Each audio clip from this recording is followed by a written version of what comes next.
Welcome to Choice Classic Radio, where we bring to you the greatest old-time radio shows. Like us on Facebook, subscribe to us on YouTube, and thank you for donating at choiceclassicradio.com.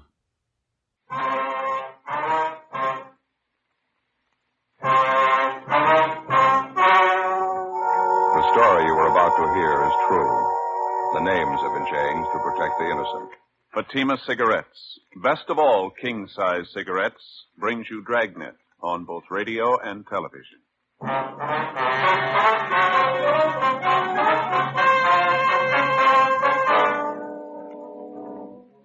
You're a detective sergeant. You're assigned to homicide detail. A man is shot down in the street of a residential neighborhood. He's critically wounded. You don't know who the assailant is. You don't know where he is. Your job? Get him. Compare Fatima with any other king-size cigarette. Prove Fatima quality yourself. You'll find Fatima's length filters the smoke 85 millimeters for your protection. Fatima's length cools the smoke for your protection. You'll find Fatima's length gives you those extra puffs, 21% longer than standard cigarette size. And in Fatima, you get an extra mild and soothing smoke. Plus, the added protection of Fatima quality. Definitely the best quality in its class, but the same price as the cigarette you're now smoking. Buy Fatima in the bright, sunny yellow pack. Best of all, king-size cigarettes.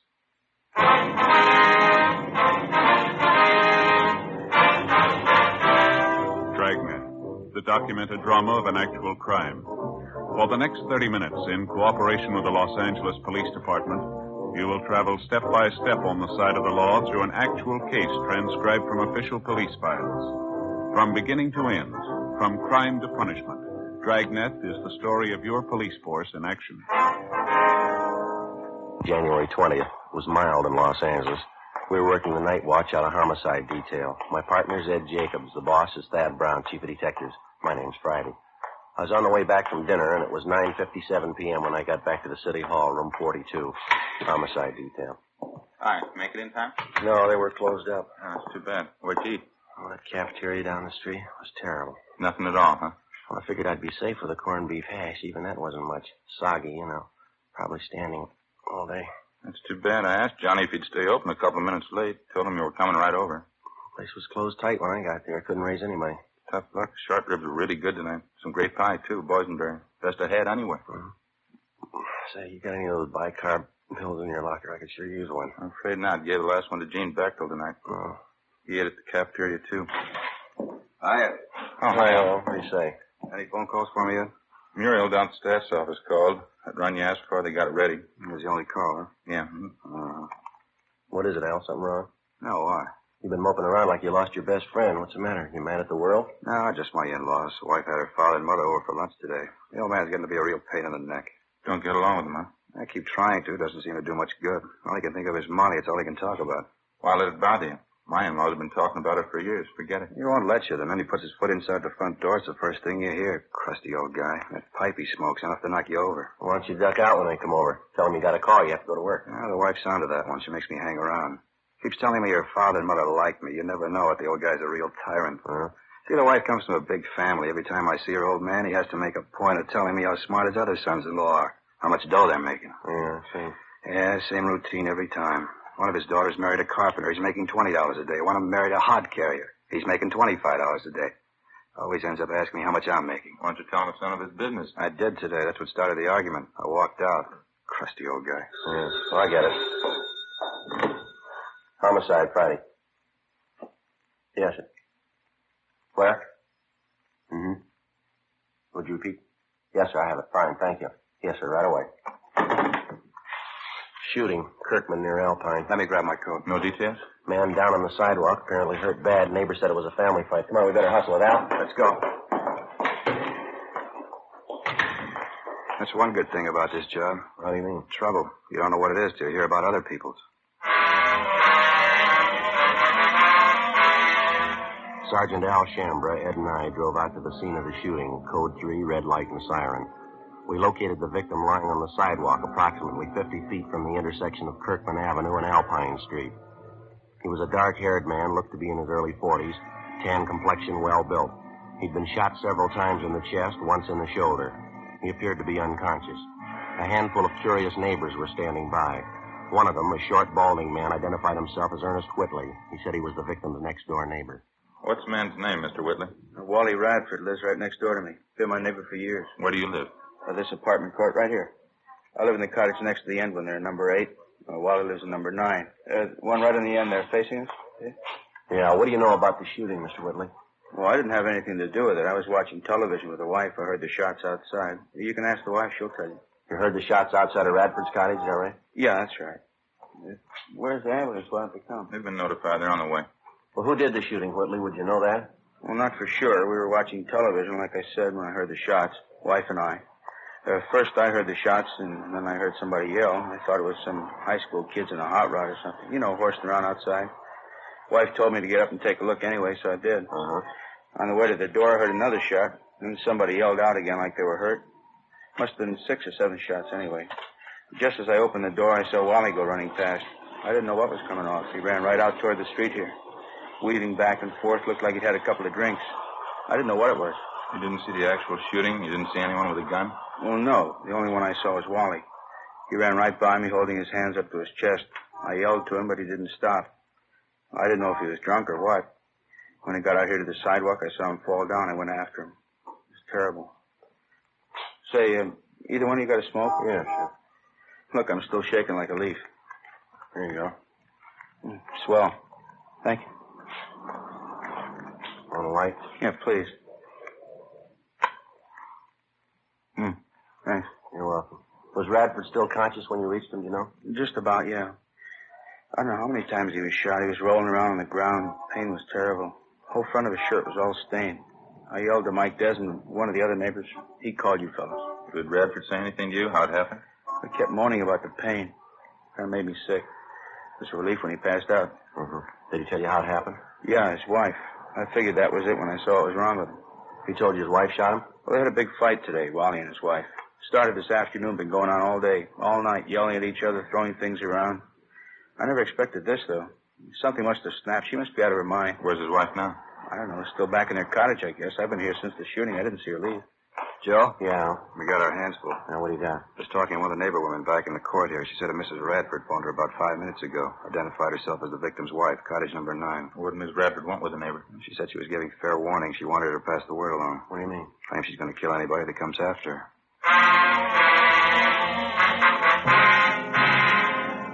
10:28 p.m. The ambulance arrived, and the attendants administered first aid to the victim of the shooting, Wallace Radford. Before he was rushed to Georgia Street Receiving Hospital for further treatment, Radford regained consciousness long enough to confirm the fact that it was his wife who shot him. That was about all he could tell us before the sedatives took effect. The 2 officers and 2 of the radio cars which were standing by were detailed to keep the crowd away from the apartment court where the shooting took place, in particular Cottage 9, where the Radfords lived. The blinds were drawn in the house. There were no lights showing.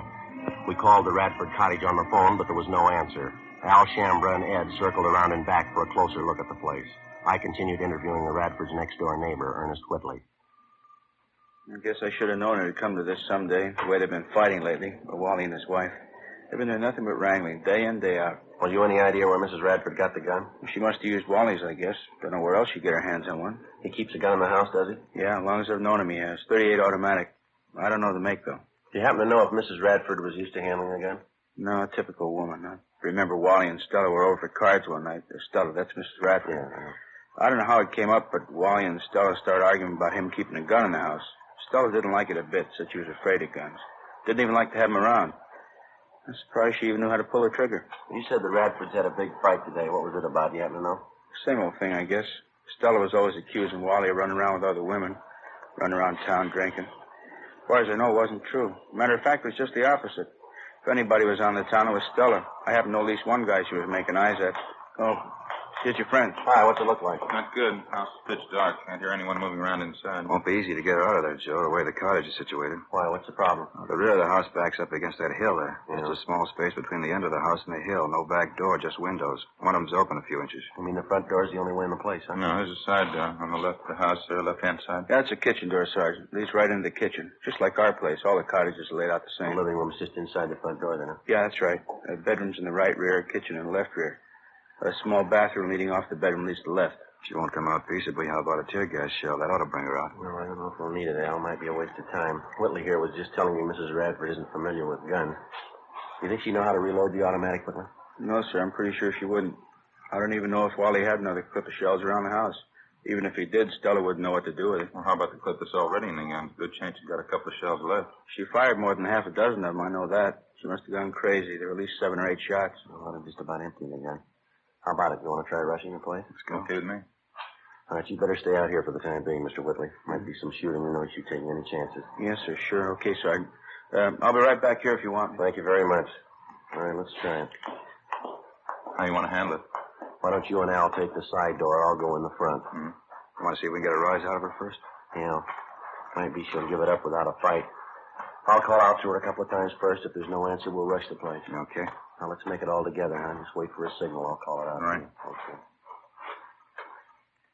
That's it. Side door just behind the shrub over there. Give us a little time to get around there, huh? Yeah, now, when I call out the rush, make it fast. It's the only thing we got in our favor. We'll try and surprise you. Right. See you later. Be careful. Miss Radford?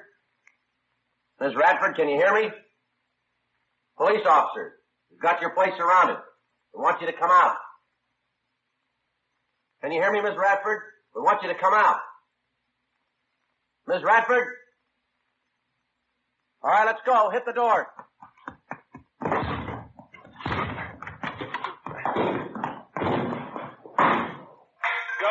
Joe, you all right? Yeah, what about you? In the kitchen. It's empty. Okay, just a minute. Living room's empty, not in here. Ed, in the bedroom. Nothing here. Yeah. How about that? Hey, Joe, back here. Where are you? Bedroom, straight back. All right. Have a look. Did you check the bathroom and all the closets? Everything. She's gone.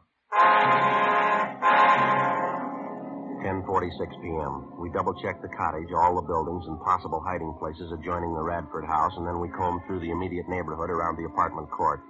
There was no trace of the suspect, Stella Radford. In the apartment, we found a picture which neighbors told us was a good likeness of Mrs. Radford. Al Shambra got to a phone, called the office, and a local broadcast and an APB was gotten out on her. We figured she probably slipped out of the house without being noticed during the general excitement immediately after the shooting. Her phone call to one of the neighbors warning that she'd kill anyone who came after her only served as a stall to give her more time for a getaway. 10:55 p.m. Ray Pinker and the crime lab crew arrived and began their preliminary investigation. Judging from the bloodstains found on the furniture and the rug in the living room and on the front steps of the cottage, Radford had first been shot while he was in the living room, and then apparently he ran out the front door to escape the gunfire. A trail of 7 empty shells ejected from a .38 caliber automatic seemed to indicate that his wife followed him out the front door, still firing at him as he tried to get away. We checked the apartment court garage, but the Radford's car was still there. We remained at the apartment court interviewing the neighbors and trying to get a line on some of Mrs. Radford's known friends and associates. Joe, how'd you make out? Not much, Al. Neighbor I talked to hardly even knew the Radfords. How about you? Not much better. The only apartment up the way name's Joanne Taylor. She told me she knew Radford's wife fairly well. Says she has a sister in town. Doesn't have any idea where she lives, though. How about the boyfriends Mrs. Radford's supposed to be running around with? She know anything about that? She thinks she was doing a little running around. She doesn't know who the men are, though. Get anything about Radford's condition? Yeah, I checked with Georgia Street a couple of minutes ago. It's pretty critical. I don't know if he's going to make it or not. Joe, Al, back here, hustling. Come on. What do you got? Radford's neighbors next door, Whitley's. Just got a call from Miss Radford. She's talking to Mr. Whitley on the phone right now. Let's go. I don't know what this is all about.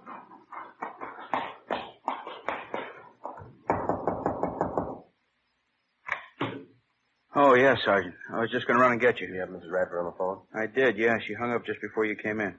Wouldn't talk, though. She tell you where she is? No, she sure sounded funny. I think something snapped. She's a little crazy. Well, what'd she say? Why'd she call you? Said she wanted to find out if her no-good husband was dead yet. That's all I could make out. While Ed and I waited with Mr. Whitley in his apartment, Al Shambra got to another phone in one of the adjoining apartments, called our business office, and gave them the number of the Whitleys' telephone. He asked them to make arrangements as soon as possible to have all incoming calls at the Whitleys traced to their origin. Meantime, Ed and I were briefing Ernest Whitley as to what he should say if and when the suspect, Stella Radford, called him back. There was no phone extension in his apartment, so the only way we'd be able to monitor the conversation would be for Whitley to share the receiver with one of us. We waited. 11:30 p.m., 11:45, midnight, 12:15 a.m. Sergeant? All right, try and keep the receiver tilted so we can listen. Yeah, sure. Hope I got it straight. Okay. Hello? Ernie, this is Stella. Did you find out what I told you to? Yeah, I called the hospital. Wally's a lot better. It's not as bad as they thought it was. What do you mean it's not bad? You trying to kid me? No, it's the truth, Stella. It's not half bad at all. Wally's gonna be all right. Couldn't be. I shot him 4 or 5 times. How could he be all right? Look, I didn't say he was all right. I said he was gonna be all right. Look, it's nothing serious. Not half as bad as they thought. You're lying. You know you're lying, Ernie. Now, come on, snap out of it, will you, Stella? It's gonna be all right. Wally forgives you. Believe me, he does. Now, look, why don't you come home? We'll get the whole thing straightened out. There won't be any trouble. Why don't you stop trying to kid me? It's not going to be all right. I've seen the last of you and the last of Wally. Stella. I'm with my boyfriend now. We're getting out of town. Now, wait a minute, Stella. Use your head, huh? Don't go rushing in anything. You don't have to tell me. I know what I'm doing. I don't care if that dumb husband of mine lives or dies. But just tell him he'd better not try to follow us. Oh, Stella. My boyfriend's an ex-con. He's got a gun and he knows how to use it. Well, Stella, will you listen a minute? You can tell that to the cops, too, in case they're going to follow us. If they try and stop us, they're going to have a fight in their Look, heads. you keep talking. Will you listen for just a minute? Where are you now? Let me come down and talk to you. Not a chance. Just be a waste of time. I'm leaving with my boyfriend in half an hour. You can tell Wally I hope he dies. Wait a minute, Stella. He gave me a message for you, honey. He left something with me. He wants you to have it. What? His wallet. He gave it to me just before he left for the hospital. Got $94 in it. Says he doesn't care what you think of him. He wants you to have the money. $94? Yeah. He didn't have that much money with him. Where'd he get it? Well, I don't know anything about that, but it's right here in his wallet, just the way he gave it to me. He wants you to have it. That's all I know. I don't get it. He didn't have that much money. Well, what do you want me to do? Take it back to him? Tell him you didn't want it? Look, give the guy a break, huh, Stella? It's the only way he's got to show you how he feels about you. Stella? Isn't that right? Well, how about it, Stella? You got the money with you? I told you, yeah. Pick it up anytime you want. No. You bring it down here. I'll pay your cab fare, buy you a drink. You can meet my boyfriend. Yeah.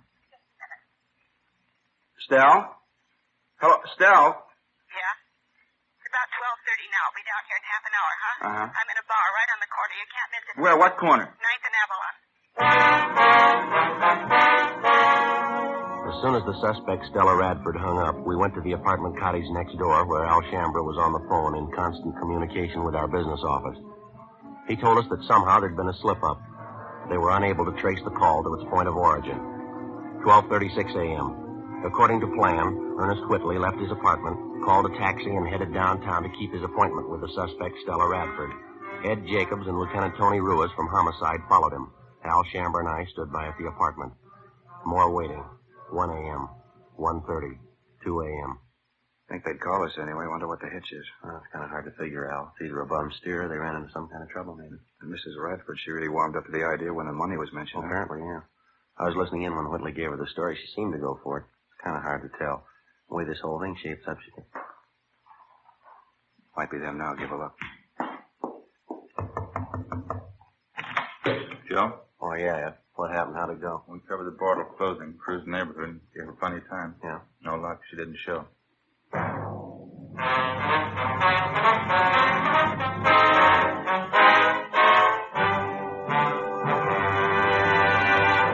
You are listening to Dragnet, authentic stories of your police force in action.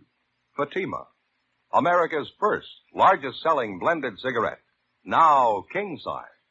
The only king-size cigarette that makes you this money-back guarantee. Buy a pack of Fatimas. Enjoy Fatima quality, extra mildness, and superbly blended tobaccos. If you're not convinced Fatima is better than the king-size cigarette you're now smoking, just return the pack and the unsmoked Fatimas by August 1st, 1952, for your money back plus postage. Fatima, Box 37, New York 1. Buy Fatima. Compare them with any other king-size cigarette. 1. Fatima's length filters the smoke 85 millimeters for your protection. 2. Fatima's length cools the smoke for your protection. 3. Fatima's length gives you those extra puffs, 21% longer than standard cigarette size. And you get an extra mild and soothing smoke, plus the added protection of Fatima quality. Remember, more smokers now insist on Fatima quality than ever before. Buy Fatima. In Fatima, the difference is quality. Best of all, king-size cigarette.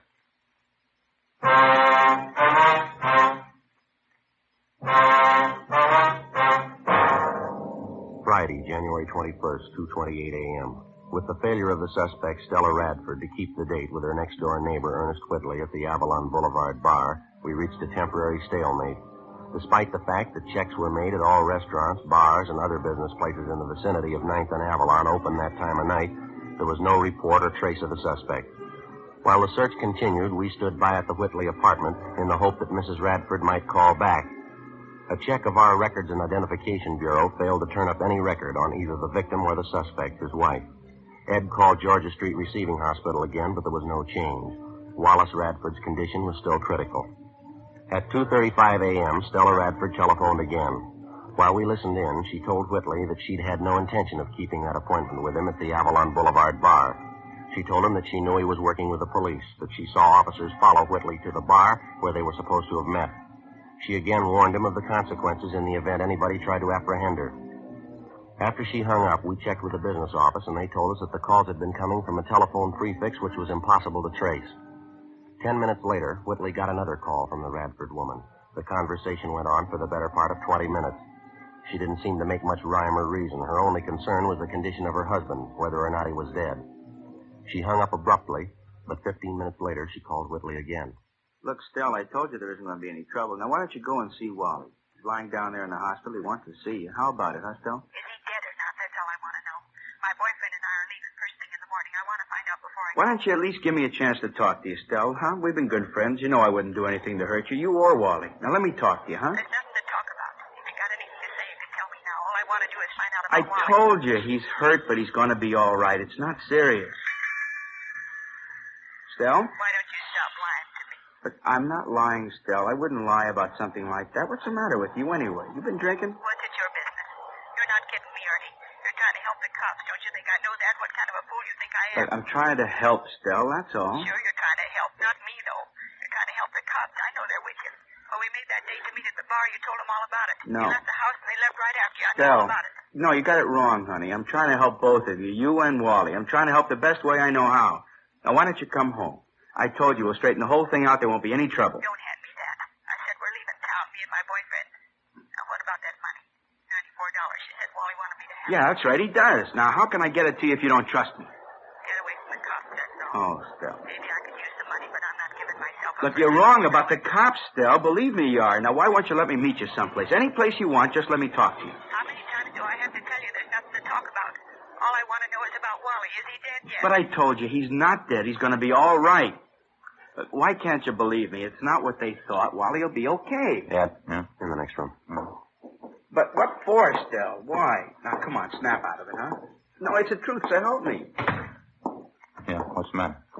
Well, it just happened to strike me. You hear that streetcar that just went by a minute ago? Yeah, I did. Why? Did you notice a little before that when we were listening on the phone? Sounded like the same thing coming over the line, didn't it? Yeah, come to think of it, it did.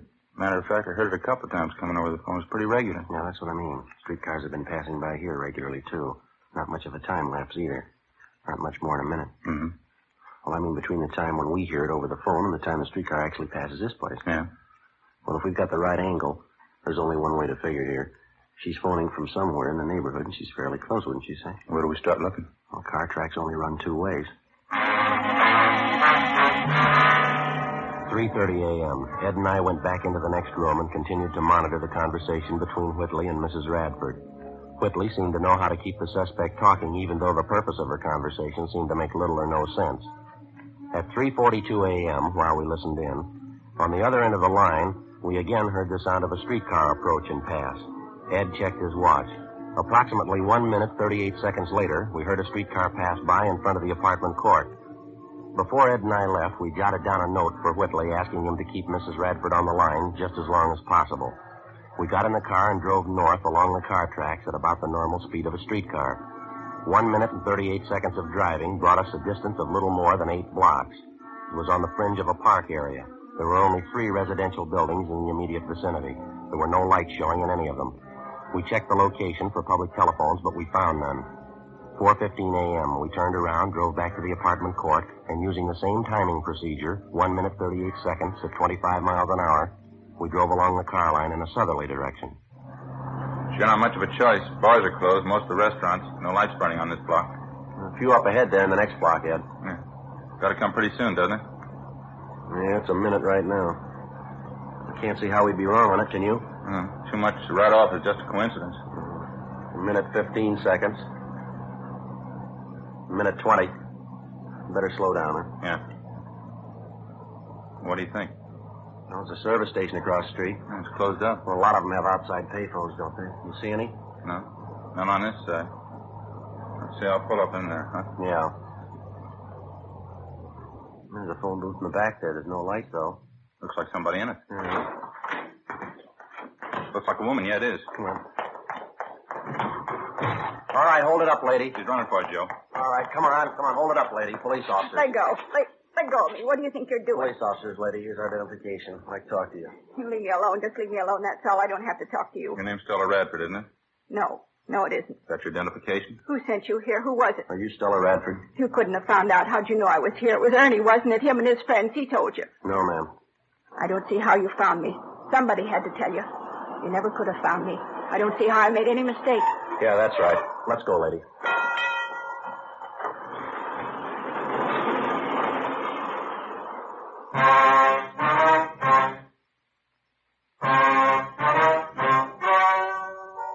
The story you have just heard was true. The names were changed to protect the innocent. On April 16th, trial was held in Superior Court, Department 88, City and County of Los Angeles, State of California. In a moment, the results of that trial. And now, here is our star, Jack Webb. Thank you, George Fenneman. Friends, as you know, Fatima Cigarettes makes it possible for us to bring you this Dragnet series. And each week, of course, we set aside a couple of minutes to tell you about Fatima's. We've already told you why we believe Fatima is the best of all king-size cigarettes. The rest is up to you. I suggest you buy a pack of Fatimas and compare them yourself. Fatimas give you an extra mild and soothing smoke, plus the added protection of Fatima quality, something no other cigarette has. Look for that bright, sunny yellow pack tomorrow, and try Fatima.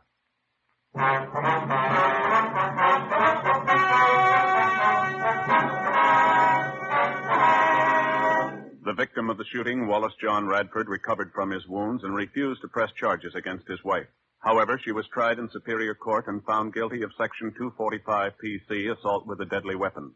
She was sentenced to the term prescribed by law. Assault with a deadly weapon is punishable by imprisonment in the state penitentiary for a term not less than 1 nor more than 10 years. Ladies and gentlemen, Mr. Joseph M. Kennick, President of the California State Juvenile Officers Association. Thank you.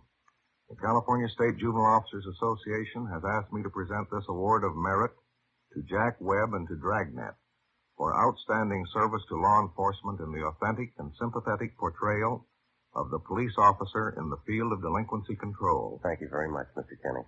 And I'll be looking forward to meeting you again and the members of your association at your annual conference banquet tomorrow night here in Los Angeles.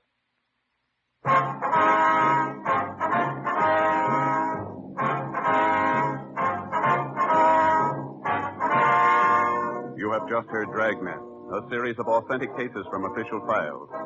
Technical advice comes from the Office of Chief of Police W.H. Parker, Los Angeles Police Department. Technical advisors Captain Jack Donahoe, Sergeant Marty Wynn, Sergeant Vance Brasher. Heard tonight were Barney Phillips, Herb Ellis, Jack Crucian, Helen Cleave. Script by Jim Moser. Music by Walter Schumann. Hal Gibney speaking. Fatima Cigarettes, best of all king-size cigarettes, has brought you Dragnet, transcribed from Los Angeles.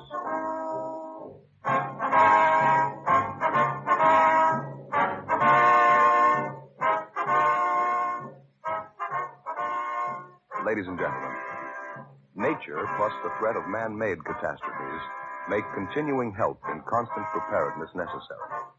The Red Cross binds these needs. Answer the Red Cross call with a generous contribution.